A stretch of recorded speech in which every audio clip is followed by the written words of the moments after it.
Hi, I want to talk through customizing your income accounts in the chart of accounts. So we already know that the chart of accounts is a listing of every single account that you use to categorize your transactions, and we can specifically customize the income accounts in the chart of accounts. So I think this is really nice to look at with an example.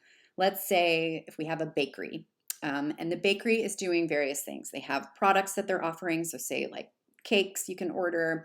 They also are doing events, and they have different types of events. So they're doing catering for parties and they're doing corporate catering. So we can start to set up some accounts.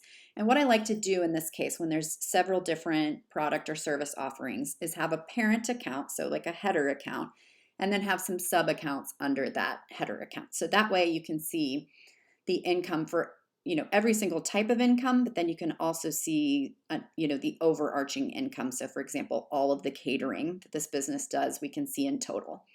So let's start to set up the accounts and we'll see how that looks in the chart of accounts. So we go to new. These are all income accounts, so that's the account type. And the first account is a product, so let's do the cakes.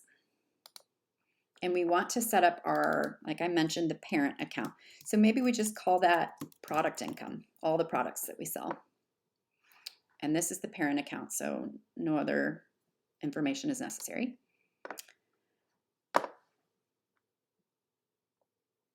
So first of all, we see down in the income, we see that we created that product income account here. And now we can add our sub accounts. So we'll go to new, income. Same thing, it needs to be the same since it's a sub account, same detail type. And we'll say cakes, income. And this is a sub account under our product income. Very easy to just search for it and save. So now when we scroll down to see our product income, we can see that cakes income is underneath that. So on the profit and loss report, we'll see a line item for cakes, and then we'll also see all of our product income in total. Then we may want to go and add another parent account. And this time we're doing service fee income because this is our events. So maybe we just call it events income. Okay, so now we can see our events income account here, and we can add our sub accounts. So in this example, again, same thing, service fee. We said that we had, we were catering parties, and we can put that under our events. And we also are doing corporate catering.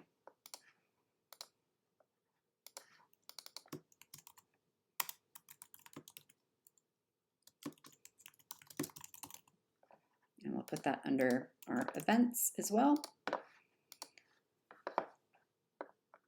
And so then when we come down here, we can see we have events income, and then we have our corporate events and our party income. So we'll be able to see all of our event income in total, and we'll see each individual type of event as well. So this really helps you to start to make decisions. You can see, maybe this business could see their corporate events are just doing amazing, so they want to focus even more on the corporate events. Or maybe the party income isn't performing that well, so they'll do a little more marketing to make sure people know about this service.